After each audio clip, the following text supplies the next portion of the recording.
የእንግሊዝ ፕሪሚየር ሊግን በ3 ነጥብ ልዩነት እየመራ የሚገኘው የሰሜን ለንደኑ ክለብ አርሰናል በዋንጫ ጉዞ ላይ እጅግ በጣም ወሳኝ የሆነውን ጨዋታ ነገ ምሽት በሜዳውና በደጋፊ ፊት ከለንደኑ ክለብ ፉልሃም ጋር የሚያከናውን ይሆናል። ምንም እንኳን ማንቸስተር ሲቲ ቀሪ ጨዋታ ቢኖረውም ነገር ግን አርሰናል ይህንን ጨዋታ የሚያሸንፍ ከሆነ በ6 ነጥብ ልዩነት ፕሪሚየር ሊጉን መምራት ይጀምራል። በዚህ ምክንያት ማንቸስተር ሲቲ ላይ ጫና የሚፈጠር ሲሆን አርሰናል ደግሞ ለፕሪሚየር ሊጉ ዋንጫ የበለጠ የሚጠጋበትን እድል ይፈጥርለታል። ስለዚህ መድፈኞቹ የነገውን ጨዋታ ማሸነፍ ግዴታቸው ነው። ፉልሃም በዚህ ዓመት ወጥ የሆነ ብቃትን እያሳየ የማይገኝ ክለብ ነው። በሆኑ ጨዋታዎች ላይ ክለቡ ያሸንፋል፣ ባልተጠበቁ ጨዋታዎች ላይ ደግሞ ክለቡ ነጥብ ሲጥል ወይም ደግሞ ሲሸነፍ ተመልክተናል።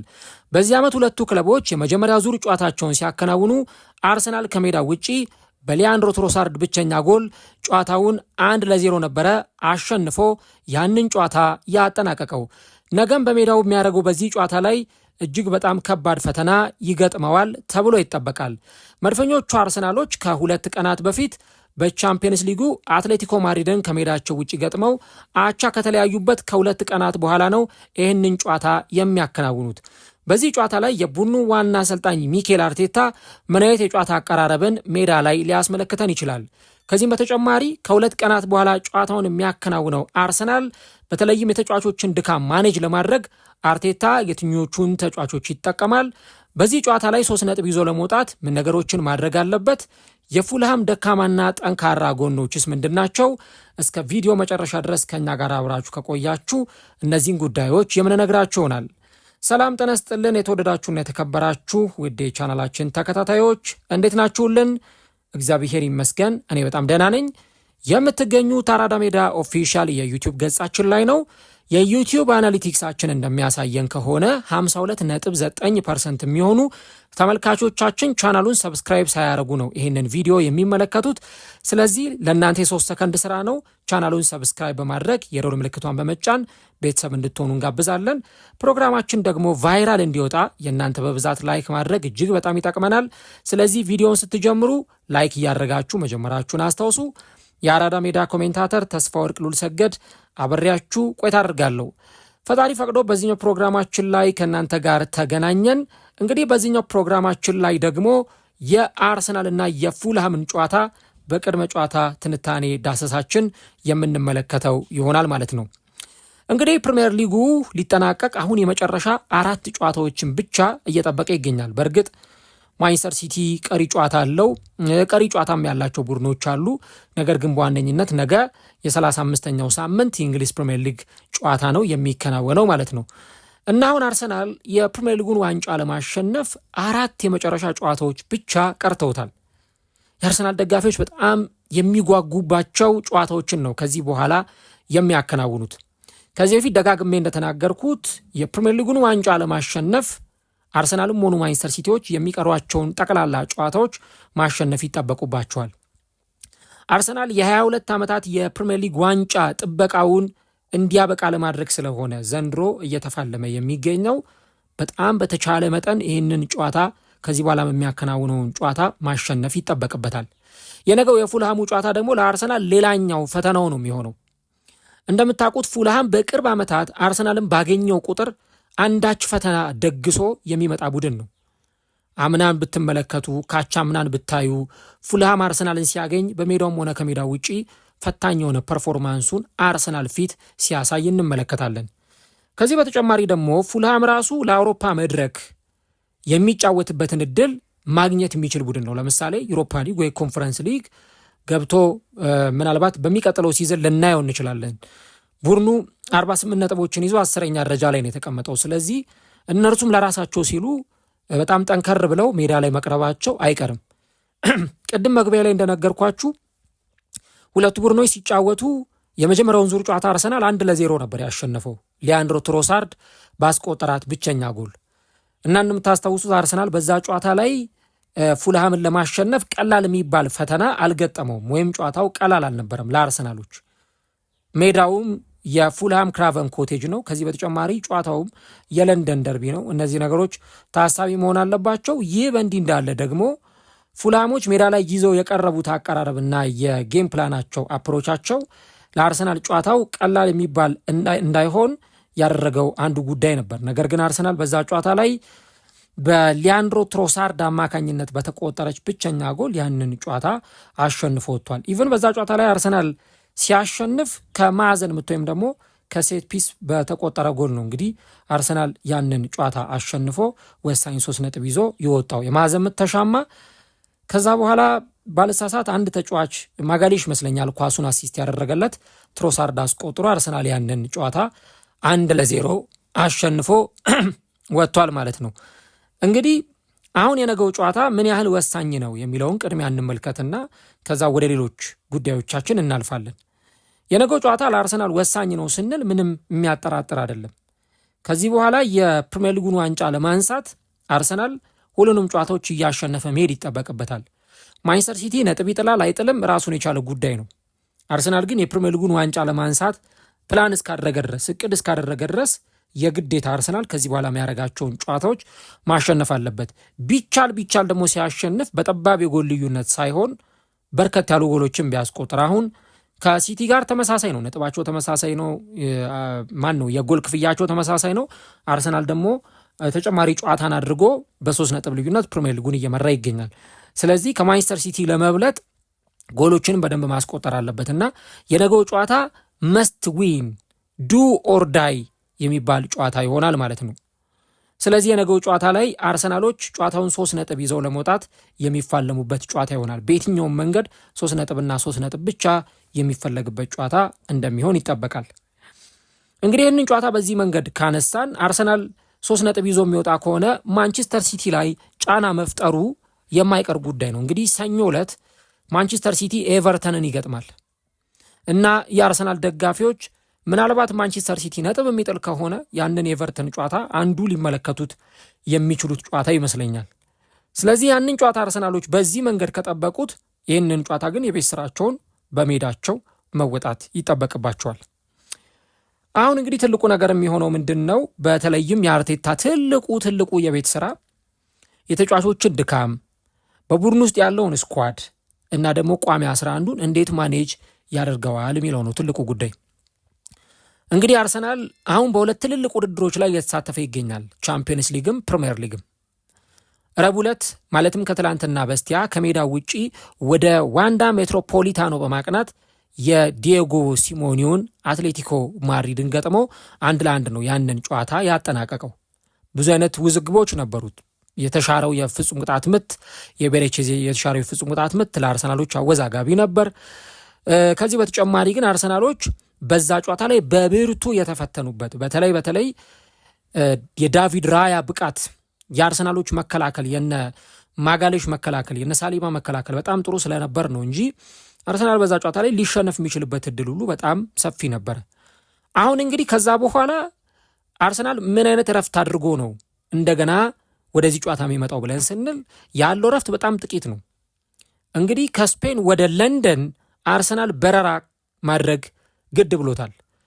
ምክንያቱም ጨዋታውን ያከናወነው ከሜዳው ውጪ ነው። ከስፔን ወደ ለንደን በረራ ካደረገ በኋላ በለንደን ደግሞ ጥቂት ሰዓታትን አርፈው ትላንትና እንግዲህ ከሰዓት አካባቢ ልምምድ አከናውነዋል። አሁን ደግሞ ዛሬ በተለይ ደግሞ ዛሬ በዋነኝነት አርሰናሎች ዋናውን ልምምድ የሚሰሩ ይሆናል። ዛሬ ዋናውን ልምምድ ከሰሩ በኋላ ነው እንግዲህ ለነገው ጨዋታ ሬዲ ሆነው ወይም ተዘጋጅተው የሚመጡት ማለት ነው። እና ስታስቡት አሁን የትላንትናው ቀን ሞስትሊ ሪከቨር ለማድረግ የሚጠቅማቸው ቀን ነው ወይም ለማገገም የሚረዳቸው ቀን ነው ማለት ነው። በዋነኝነት የዛሬዋ ቀን ነች ለአርሰናል ለነገው ጨዋታ ልምምድ ሰርተው ለዚህኛው ጨዋታ ብቁ እንዲሆኑ የሚጠበቀው። አርቴታ ስኳዱንም ሮቴት ማድረግም አልቻለም። 2 ተጫዋቾችን ብቻ ነው ሮብ ዕለት ቤንች ያደረገው። ማድዌኬን ተጠባባቂ ወንበር ላይ ሳካ ተቀምጦ ስለነበረ ማድዌኬ በቋሚነት የጀመረ ተጫዋች እንደነበረ አይተናል። በዋነኝነት በቃ ይህንን ተጫዋች ብቻ ነው አርቴታ ያሳረፈው ወይም ደግሞ ቡካዮ ሳካን ያሳረፈው ልንል እንችላለን። ከዛ ውጭ ትሮሳርድ ተጠባባቂ ወንበር ላይ ተቀምጦ ጀምሮ ነበረ። ከዛ ውጭ ግን ሁሉም የሚባሉት ተጫዋቾች ኤዜም ተጠባባቂ ወንበር ላይ መቀመጡን ሳንረሳ፣ ከዛ በስተቀር ግን ሁሉም ተጫዋቾች በቋሚነት ነበር የጀመሩት እና አድካሚ ደቂቃዎችን ተጫውተው አሳልፈው ነው እንደገና አሁን ሌላ ደግሞ ትልቅና ወሳኝ ጨዋታ ለማከናወን የሚመጡት። ስለዚህ አሁን እዚህ ጋር የአርቴታ ብልህነት የአርቴታ በጣም ትልቅ የሚባል የስኳድ ማኔጅመንት ብሪሊያንስ ያስፈልጋል። የትኞቹን ተጫዋቾች ላሰልፍ፣ የትኞቹን ተጫዋቾች ሜዳ ላይ ላስገባ፣ ማንን ደግሞ ላሳርፍ የሚለውን ነገር የአርቴታ ትልቁ ፈተና ይሆናል። ኢቨን አርሰናል ይሄኛው ጨዋታ ብቻ ሳይሆን እሁድና ሰኞን አርፎ ማክሰኞ ዕለት ከአትሌቲኮ ማድሪድ ጋር ደግሞ የግማሽ ፍጻሜ የመልስ ጨዋታውን በኤምሬትስ ያከናውናል። ቻምፒየንስ ሊጉንም ይፈልገዋል፣ ፕሪሚየር ሊጉንም ይፈልገዋል። አንዳንድ ሰዎች ምን ሲሉ ሰማለው፣ አርሰናል ፎከስ ማድረግ ያለበት ፕሪሚየር ሊግ ላይ ነው ይላሉ። ፕሪሚየር ሊግ ላይ ብቻ ለምን? ቻምፒየንስ ሊግም ላይ አርሰናል ፎከስ ማድረግ አለበት። ኦልሞስት እኮ ደርሷል ዋንጫውን ለማንሳት። አንድ ጨዋታ ይህንን የአትሌቲኮ ማድሪዱን ጨዋታ ካሸነፈ ፋይናል ይደርሳል። ፋይናል ደግሞ ዋንጫውን የፍጻሜውን ጨዋታ ካሸነፈ ዋንጫውን ያነሳል። ስለዚህ 2 ጨዋታ ነው አርሰናል የሚቀረው የቻምፒየንስ ሊግ ዋንጫን በታሪኩ ለመጀመሪያ ጊዜ ለማሸነፍና ፕሪሚየር ሊጉ ላይ ብቻ ትኩረት አድርጎ ወይ ደግሞ ፕሪሚየር ሊጉ ላይ የበለጠ ትኩረት ሰጥቶ ቻምፒየንስ ሊጉን የሚተውበት ምንም ምክንያት የለም። የቻምፒየንስ ሊግም ትኩረት አለ፣ የፕሪሚየር ሊግም ትኩረት አለ። እዚህ ጋር ትልቁ ፈተና የሚሆነው አርቴታ እንዴት ስኳዱን ማኔጅ ያደርገዋል፣ የትኞቹን ተጫዋቾች በደንብ ሜዳ ላይ እንዲሰለፉ ያደርጋል የሚለው ነው ትልቁ ጥያቄ የሚሆነው እና በኋላ ላይ በእርግጥ በግምታዊ ላይናፓችን ረገድ እናነሳዋለን። ያው የሚሰለፉ ተጫዋቾች ይኖራሉ። ለምሳሌ ኤብሬቼዜ በቋሚነት እንደሚጀምር ይጠበቃል። ከዛ ሌሎች ተጫዋቾችንም እንደዚሁ እንመለከታለን እና በተለይ ደግሞ በአርሰናል በኩል በባለፈው ጨዋታ ላይ ተጣዋቂ ወንበር ላይ የነበሩ ተጫዋቾች በቋሚነት ይጀምራሉ ተብሎ ይጠበቃል። ግን የተጫዋቾችን ድካም ማኔጅ ማድረግ ተጫዋቾችን በተለይ ደግሞ በደንብ እያፈራረቁ መጠቀም አንዱ አስፈላጊ ጉዳይ እንደሆነ ሁላችንም እናውቃለን። ስለዚህ አርሰናል መጨረሻ ላይ የሚያከናውናቸው 4 የፕሪሚየር ሊግ ጨዋታዎች ቻምፒየንስ ሊግ ላይ ስንጨምር 5 ይሆናል ከግማሽ ፍጻሜው ጋር፣ ፋይናል ከጨመርን 6 ጨዋታ ይሆናል ማለት ነው። ስለዚህ የመጨረሻዎቹ 5 ወይም 6 ጨዋታዎች ለአርሰናል እጅግ በጣም ትልቅ የዋንጫ ተስፋ የሚሆኑ ጨዋታዎች ናቸውና የነገውም ጨዋታ ላይ አንዱ ከአርቴታ እንዲህ አይነቱ ነገር ይጠበቃል ማለት ነው። ሌላው በዚህ ጨዋታ ላይ መመልከት የሚጠበቅብን ትልቁ ነገር የአርሰናል የጎል ፈጠራ ምን መምሰል አለበት የሚለው ጉዳይ ነው። እንግዲህ አርሰናል በጎል ፈጠራው ረገድ ቅርብ ጨዋታዎች ላይ የሆኑ ጥያቄዎች የሆኑ ክፍተቶች ይነሱበታል። ለምን እንደዚህ አይነት ጥያቄዎች እንደሚነሱ ይገባኛል፣ እረዳለሁ። አርሰናል በቅርቡ ጨዋታዎችን ሲያሸንፍ እኔ ኮምፈርተብል ሆኖ ጨዋታዎችን እያሸነፈ አይደለም፣ ጭራሽ ደግሞ ነጥብም እየጣለ ወይ እየተሸነፈም ሲወጣ እንመለከታለን። ግን እኔ ይህን ነገር በምን እረዳዋለሁ? አርቴታ በተለይም ደግሞ ስኳዱን በደንብ ሮቴት ከማድረግ አኳያ እንዲሁ ደግሞ የተጫዋቾችን ድካም ማኔጅ ከማድረግ አንጻር ነው እንዲህ አይነቶቹን ነገር እያደረገ የሚገኘው።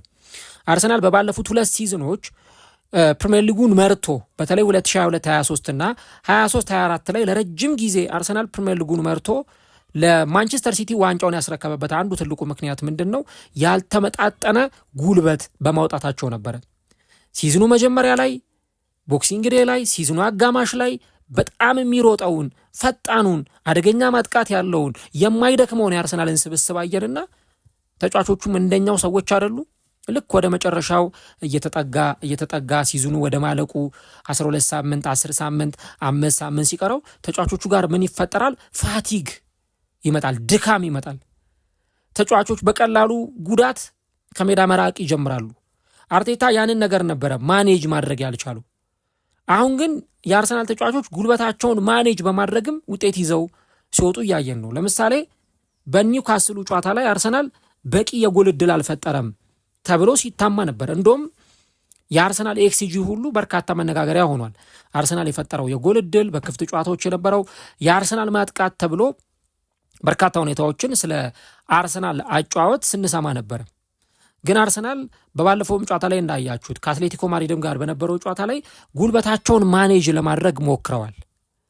አሁን ከዚህ በኋላ በሚመጡት የመጨረሻ ጨዋታዎች ላይ ልክ ይሄ መጀመሪያ ሳምንታት ላይ እንዳየነው ወይ ደግሞ የዛሬ 2 ዓመት እንደምናውቀው በጣም የሚያጠቃውን አርሰናል ፕሬዠር አሳድሮ የሚጫወተውን በተደጋጋሚ ጊዜ የሚያጠቃውን አርሰናል ላንመለከት እንችላለን። እና እኔ ከዚህ በፊትም ደጋግሜ ተናግሬያለሁ። አሁንም መናገር የምፈልገው ነገር የአርሰናል ደጋፊዎች አርሰናል ውብ እግር ኳስ አልተጫወተም ወይም አርሰናል የሚጫወትበት እግር ኳስ አስደሳች አይደለም ብላችሁ መጠበቅም ማሰብም የለባችሁም። ምክንያቱም አርሰናል በዚህ ሰዓት እየተጫወተ የሚገኘው የፕሪሚየር ሊግ ዋንጫን ለማሸነፍ፣ የቻምፒየንስ ሊግ ዋንጫን ለማሸነፍ። ይህን ሁላችንም በደንብ መረዳት ይጠበቅብናል። ስለዚህ አርሰናል እነዚህን ዋንጫዎች ለማሸነፍ እስከሆነ ድረስ እየተጫወተ ያለው ምንም አይነት አጫወት ተጫውቶ 3 ነጥብ ካገኘ ደጋፊዎቹ ያን ነገር አይተው በደንብ ደስተኛ መሆን የሚጠበቅባቸው በውጤቱ ሰለብሬት ማድረግ የሚጠበቅባቸው ነው እንጂ ያ ባለመሆኑ ምክንያት የሚያዝኑበት ወይ ደግሞ የሚከፉበት አይነት ሁኔታ መፈጠር አይኖርበትም ማለት ነው። ያንን ነው እንግዲህ በደንብ በባለፉት ጨዋታዎች ላይ እየተመለከት ነው። ለምሳሌ በባለፈው የአትሌቲኮ ማድሪዱ ጨዋታ ላይ አርሰናል በጣም ጫና ተፈጥሮበታል። በጨዋታው ላይ ዶሚኔት የተደረገባቸው የጨዋታ ክፍለ ጊዜዎች ነበሩ። ዳቪድ ራያ ቅድም እንዳልኳችሁ የኳስ መመለስ ብቃቱ በጣም አስገራሚ ስለሆነ ግብ ጠባቂው በራሱ እንደዚህ አይነት ጫናዎችን በደንብ መወጣት የሚችል ተጫዋች በመሆኑ ምክንያት ነው እንጂ ያ ጨዋታ ለአርሰናል እጅግ በጣም ከባድ ይሆን ነበረ፣ ጎሎችም ይቆጠሩበት ነበረ እና ያንን ነገር ታሳቢ በማድረግ አርሰናል በተለይም እንዲህ አይነት አጫዋቾችን ሊመርጥ ይችላል። ግን ደግሞ የጎል እድል ፈጠራ እጅግ በጣም አስፈላጊ ነው። የጎል እድሎች መፈጠር አለባቸው። ቻንስ ክሬሽን በክፍት ጨዋታ አርሰናል የተለያዩ ሙከራዎችን ማድረግ የግብ እድሎችን መፍጠር ይጠበቅበታል። ለዚህ ደግሞ የትኞቹ ተጫዋቾች ያስፈልጋሉ ብለን ካልን የምናነሳቸው ተጫዋቾች አሉ። እኔ ኤዜ በነገው ጨዋታ ላይ በቋሚነት መጀመር አለበት ብዬ የምናገር ሰው ነኝ። ለምን? የባለፈው ጨዋታ ላይ ካያችሁት ኦደጋርድ ያን ያክል ተጽዕኖ ፈጣሪነቱ ዝቅተኛ ነበረ። ሁለቱም ጨዋታ ላይ እንዳያችሁት በአትሌቲኮ ማድሪድም የቻምፒየንስ ሊግ ጨዋታ ላይ ኦደጋርድ ፐርፎርማንሱ በጣም ዝቅ ያለ ነበረ። ኤዜ ግን ወደ ሜዳ ከገባ በኋላ ጨዋታውን እንዴት ሲያፈጥነው እንደነበር አይታችኋል። ድሪብል ያደርግ ነበር፣ ተጫዋቾችን ይቀንስ ነበረ፣ ኳሶችን ያቀብል ነበር፣ ሳጥን ውስጥ ሲገኝ አይተነዋል። የፍጹም ቅጣት ምት ሁሉ አሰጥቶ ነበር፣ በኋላ ተሻረ እንጂ። ስለዚህ የኤዜ በነገው ጨዋታ ላይ በቋሚነት መሰለፍ እኔ አጠያቂ ነው ብዬ አላስብም እና አርቴታም ግን ለቻምፒየንስ ሊጉ ጨዋታ ብሎ የሚቆጠበው ጉልበት ይኖራል ብዬ አላስብም። ስለዚህ ይህንን ጨዋታ የግዴታ ኤቤሬቺዜ መሀል ሜዳው ላይ ልንመለከተው የሚገባ ተጫዋች ነው ብዬ አስባለሁ። ከዛ ወደ ፊት መስመሩ ስንሄድ ያው ቪክተር ዮኬሬስ መጀመሩ አጠያቂ ጉዳይ አይመስለኝም በነገው ጨዋታ ላይ። ከዚህ በተጨማሪ ግን የግራና የቀኙ ቦታ ላይ አርቴታ አሁንም እዚህ ቦታ ላይ አንዳንድ ቦታ ተጫዋቾችን በተለይ አጀስት ማድረግ ቦታ መቀየርም ካለበት እነዛን ነገሮች መሞከር ይጠበቅበታል። ለምሳሌ የግራው መስመር ወይም ደግሞ አርሰናል በግራ መስመር በሚጫወትበት ጊዜ የማርቲኔሊ ተጽዕኖ ፈጣሪነት በጣም ዝቅተኛ ነው። ማርቲኔሊ እንደውም አርሰናል በሚከላከልበት ሰዓት የተሻለ ይጫወት ይሆናል እንጂ አርሰናል በሚያጠቃበት ሰዓት የማርቲኔሊ ኢንቮልቭመንት በጣም ዝቅተኛ ነው። ለመጨረሻ ጊዜ እንደውም መቼ ነው ጎል ያስቆጠረው ብንል ራሱ እሱን ለማስታወስ በጣም ሊቸግረን ይችላል። ስለዚህ ሊያንድሮ ትሮሳርድን በነገው ጨዋታ ላይ አርቴታ ሊጠቀምበት እንደሚችል ይጠበቃል። ሊያንድሮ ትሮሳርድ በነገው ጨዋታ ላይ የግራው መስመር ላይ ቢጀምር እኔ የተሻለ ምርጫ ነው ብዬ አስባለሁ። የቀኙ መስመር ላይ ሳካ መጀመሩ ምንም ጥያቄ የለውም። በተለይ ሳካ ወደ ሜዳ ገብቶ በደንብ የአርሰናልን ማጥቃት ሻርፕ እንዲሆን ተደጋጋሚ ኳሶችን አርሰናል እንዲሞክር የግብ ዕድሎችን እንዲፈጥር ያደርገዋል። ነገር ግን እዚህ ቦታ ላይ መዘንጋት የሌለበት አርሰናል ማክስ ዳውማንንም መጠቀም ይችላል፣ ማድዌኬንም መጠቀም ይችላል። ከፈለገም በሁለቱ መስመሮች አንዱን አማራጭ ተጠቅሞ ጋብርኤል ሄሱስን ወደ ሜዳ ማስገባት ይችላል። ስለዚህ እነዚህን አማራጮች አርቴታ በመጠቀም የነገውን ጨዋታ ለማሸነፍ እንደዚህ አይነት የጌም ፕላኖችን ሊያወጣ ይችላል እና በነገው ጨዋታ ላይ እንግዲህ እንዲህ አይነት የማጥቃት ሁኔታዎችን በአርሰናል በኩል ልንመለከት እንችላለን። ከዚህ በተጨማሪ ግን ሌላው ትልቁ ነገር ምንድን ነው? ያው የአርሰናል ማጥቃት ስናነሳ ሴት ፒስም ሌላኛው የአርሰናል የማጥቃት አማራጭ።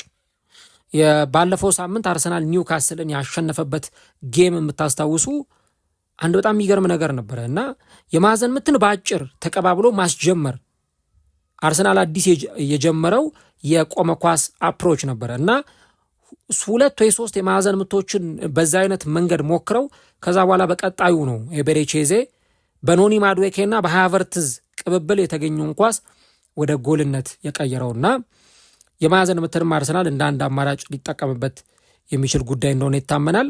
ስለዚህ በዚህ አይነት አጨዋወት በተለይም ደግሞ አርሰናል ነገ የግብ ዕድሎችን መፍጠር ከዛ በተጨማሪ ደግሞ ዮኬሬስን ከኳስ ጋር በደንብ ማገናኘት የአርሰናል ተጫዋቾች ትልቁ ኃላፊነት ይሆናል ማለት ነው።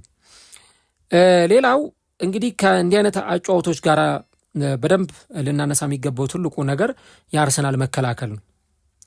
አርሰናል ዘንድሮ በፕሪሚየር ሊጉ ባደረጋቸው 17 የሜዳው ጨዋታዎች 11 ጎሎች የተቆጠሩበት ቡድን። ይህ አሁን ጥሩ ቁጥር አይመስለኝም ለአርሰናል። አርሰናል በሜዳው በሚያደርጋቸው ጨዋታዎች ጎል ኮንሲድ የሚያደርግ ቡድን እየሆነ መጥቷል። ለምሳሌ በማንቸስተር ዩናይትድ 3-2 የተሸነፉበትን ጨዋታ እናነሳለን። በቦርንመዝ 2-1 የተሸነፉበት ጨዋታ የሚታወስ ነው። ሌሎችም ቡድኖች አሉና አርሰናል ሜዳ ላይ መጥተው ጎል እያስቆጠሩ የሚወጡ ቡድኖች አሁን እየተበራከቱ መጥተዋል። ስለዚህ የአርሰናል መከላከል የበለጠ ታፍ እንዲሆን ጠንካራ እንዲሆን ይጠበቃል። ያው የጉዳት ነገሮች እንዳሉ ሁላችንም እናውቃለን። ለምሳሌ ቲምበር የለም፣ መቼ ሊመለስ እንደሚችል አይታወቅም። ቲምበር በማገገም ሂደት ላይ ነው ተብሏል። ግን ቤን ዋይት በባለፈው የእርግማን ማዕት ሲወርድበት ነበረ የአትሌቲኮ ማድሪዱ ጨዋታ ላይ ኳስ በእጅ በመንካቱ ምክንያት እና እኔ ቤን ዋይት መጥፎ ተጫዋች ነው ብዬ አላስብም። ጥሩ አቅም ያለው ተጫዋች ነው፣ አሳይቶናል። ደግሞ በ2023-24 ሙሉ ሲዝኑን ቲምበር አልነበረም በጉዳት ምክንያት። በዛ ሲዝን ላይ ምርጥ ብቃቱን አሳይቷል። 2022-23 የውድድር ዘመን በራይት ባክ ወይም ደግሞ በቀኝ ተመላላሽ ቦታ ላይ ምርጥ ፐርፎርማንሱን አሳይቷል። 2021-22 ሳሊባ ከውሰቱል ከመምጣቱ በፊት ከማጋሊሽ ጋር ተጣምሮ ምርጥ ብቃትን ያሳየ ተጫዋች ነበርና እኔ ቤን ዋይት መጥፎ ተጫዋች ወይም ደግሞ ይሄ መጥፎ ብቃት ያለው ተጫዋች ነው ብዬ አላስብም። ግን ምን እረዳለሁ፣ ተጫዋቹ ከሞመንተም ወጥቷል። ምክንያቱም አርቴታ ለረጅም ጊዜ ሲጠቀምበት አልነበረም። ወይ ኤፍ ኤ ካፕ ወይ ካራቦ ካፕ ላይ ካልሆነ ቻምፒየንስ ሊግ እና ፕሪሚየር ሊግ ላይ አይጠቀምበትም። ከዚህ በተጨማሪ ደግሞ በጣም ትልቁ ነገር ተጫዋቹ ጉዳትም ላይ ነበረ እና በነዛ ምክንያቶች የተጫዋቹ ሞመንተም የጠፋ ይመስለኛል እና ተጫዋቾች ለረጅም ጊዜ በጉዳትም ይሁን በአሰልጣኙ ታክቲካል ጉዳዮች ሳይሰለፍ ሲቀር የሆነ አይነት ጉዳት ይዞባቸው ይመጣል። ረጅም ጊዜ ሜዳ ላይ ካልተጫወቱ ከዛ ሞመንተም ከሪትም ይወጡና ልክ ወደ ሜዳ ስትመልሷቸው ያ በፊት የነበረውን ፐርፎርማንስ ላታገኙባቸው ትችላላችሁና ቤን ዋይት ላይ ያንን ነገር ነው እየተመለከትን ያለ ነው። ግን ደግሞ ቲምበር የለም፣ በቃ ያለው አማራጭ እሱን ማስቀጠል ነው።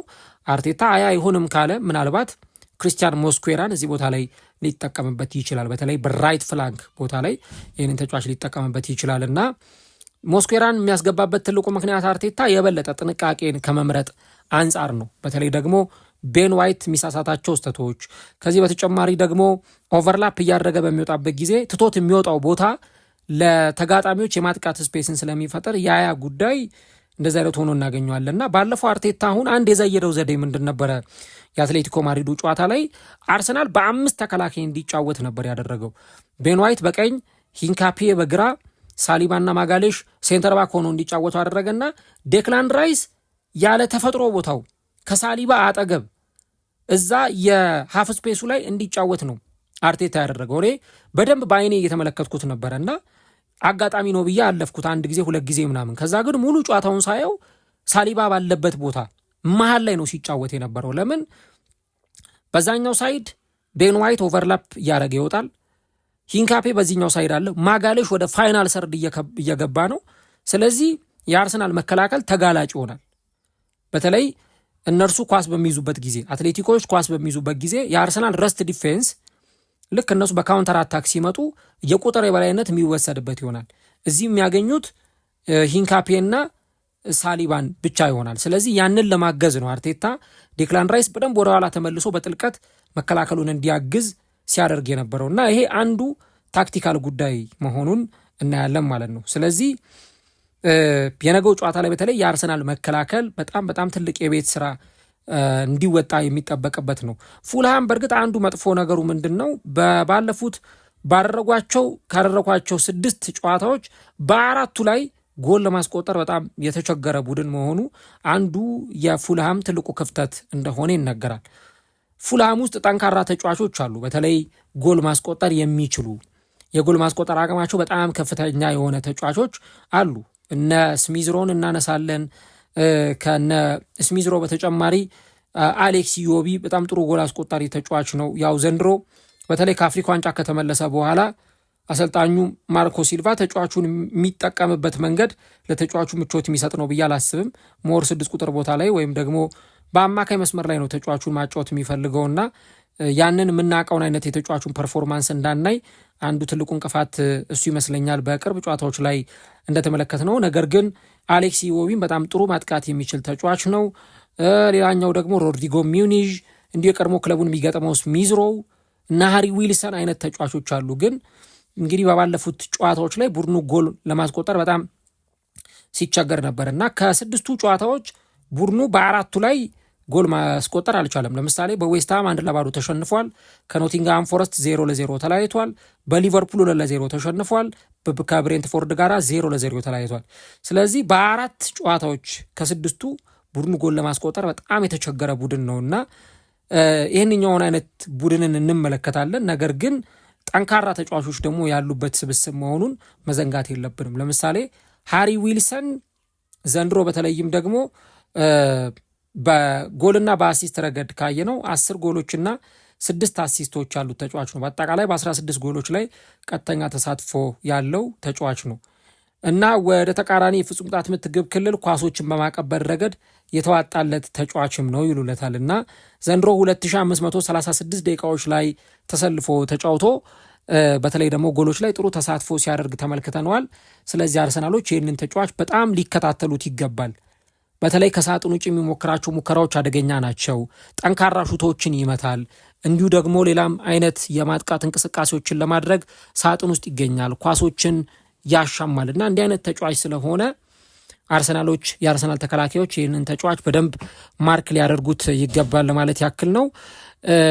ሌላው ደግሞ እንግዲህ አሌክስ ኢዮቢ በተለይ የቀድሞ ክለቡን ለመግጠም ወደ ሜዳ የሚመለስ ተጫዋች ነው እና ያው የአርሰናል ተጫዋቾች የቀድሞ ክለባቸውን የሚገጥሙበትም ዕለት ነው። እንግዲህ ነገ 3 ተጫዋቾች የቀድሞ ክለባቸውን ይገጥማሉ። አንደኛው በርናርድ ሌኖ ነው። በርናርድ ሌኖ እንግዲህ እንደምታውቁት በኡናይ ኤምሬ ዘመን ስር ነው አርሰናልን የተቀላቀለ የነበረው። ከዛ በኋላ አርቴታም ከእርሱ ጋር የተወሰነ ጊዜ ሰርቶ ነበረ። በርናርድ ሌኖ የቀድሞ ክለቡን ይገጥማል። አንደኛ አሌክስ ኢዮቢም እንደዚሁ በአርሰን ቬንገር ስር በኡናይ ኤምሬ ስር የተመለከትነው ተጫዋች ነውና እሱም እንደዚሁ የቀድሞ ክለቡን ይገጥማል። ሌላኛው ግን በጣም ኢሞሽናል የሚሆነው የስሚዝሮ መመለስ ነው። እንግዲህ ስሚዝሮ በአርሰናል ደጋፊዎች በጣም የሚወደድ ተጫዋች ነው እና እርሱም ሳይፈልግ ነው ከአርሰናል የተለያየው።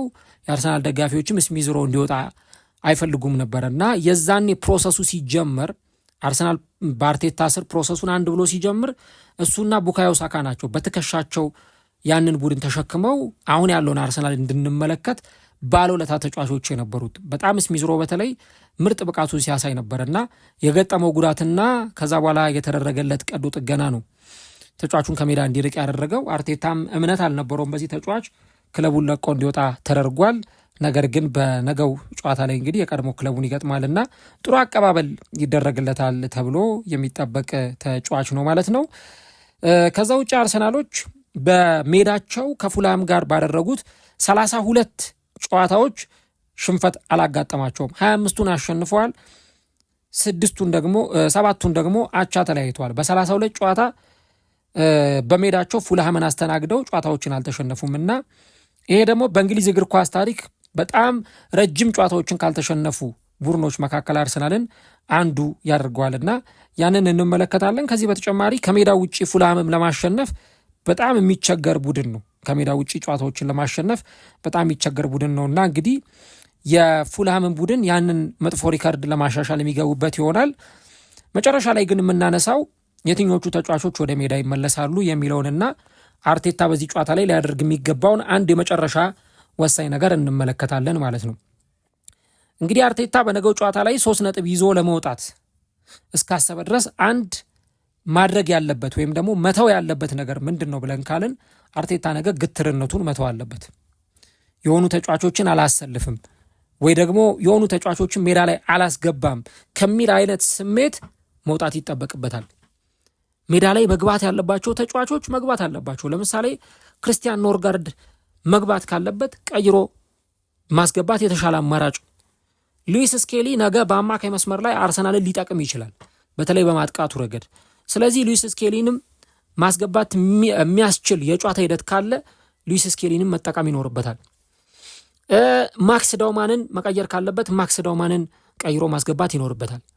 የሆኑ አይነት አማራጮችን ወይም ደግሞ የሆኑ አይነት ሲስተሞችን መጠቀም አለበት እንጂ አይ ይሄ ነገር ለአጨዋወት አይሆንም በሚል አይነት ግትር አቋም አንዳንድ ነገሮችን መተው የለበትም እና በተለይ ደግሞ በጣም የጨዋታ ዕድል የተነፈጋቸው ተጫዋቾች አሉ። ዘንድሮ በጣም ብዙ የተጫወቱ ተጫዋቾች አሉ፣ ምንም ደግሞ የጨዋታ ዕድል እምብዛም ያላገኙም ተጫዋቾች አሉና ተጫዋቾችን ቢያንስ ትንሽ ደቂቃ እረፍት እንዲያገኙ የምታደርገው በዚህ አይነት አማራጭ ቅድም እንዳልኩት እነ ጋብርኤል ሄሱስን መጠቀም እነ ክሪስቲያን ኖርጋርድን መጠቀም ለአርቴታ አንዱ በጣም ወሳኝ ነገር እንደሆነ ማንሳት ይቻላል። ያው ቅድም እንዳልኩት ቲምበር በዚህ ጨዋታ ላይ ይኖራል ተብሎ አይጠበቅም። መቼ እንደሚመለስ ግን አይታወቅም። የካይ ሃቨርትዝም ጉዳይ አጠራጣሪ ነው። ባለፈው እንግዲህ አርቴታ በሰጠው መግለጫ ላይ ልምምድ ላይ አልተሳተፈም እና እንግዲህ ዛሬ አርቴታ በሚሰጠው ጋዜጣዊ መግለጫ ላይ የሚታወቅ ጉዳይ ይሆናል ማለት ነው። እንግዲህ በሁለቱ ቡድኖች በኩል ምን አይነት ግምታዊ አሰላለፍ ሊኖር ይችላል የሚለውን ነገር ከተመለከትን እንግዲህ በአርሰናል በኩል ዳቪድ ራያ ይጀምራል ተብሎ ይጠበቃል። እንግዲህ አርሰናል ነገ አርቴታ ጥንቃቄን የሚመርጥ ከሆነ ክሪስቲያን ሞስኩዌራን በቀኝ ተመላላሽ ቦታ ላይ ሊያስጀምረው ይችላል። ካልሆነ ግን ቤን ዋይት ይጀምራል። ሳሊባ፣ ማጋሌሽ በነገው ዕለት የሚጀምሩ ተጫዋቾች ናቸው። ሌላው ሌፍት ባክ ላይ አርቴታ ማንን ያስጀምራል ነው? ካላፊዮሪን ያስገባል ስኳዱን ሮቴት ለማድረግ ብሎ ወይስ ሂንካፔን ያስገባል የሚለው በጣም ትልቁ ጥያቄ ነው። ዴክላን ራይስ፣ ማርቲን ዙቢሜንዲ እና ደግሞ ኤበሬቼዜ የመሃል ሜዳው ላይ የምናገኛቸው ተጫዋቾች ይሆናሉ። ከዛ በኋላ ሳካ፣ ትሮሳርድ እና ዩኬሬስ በቋሚ 11 በኩል ልንመለከታቸው የምንችል ተጫዋቾች ይሆናሉ። በፉላም በኩል በርንድ ሌኖ በግብ ጠባቂነት ቦታ ላይ የሚጀምር ይሆናል።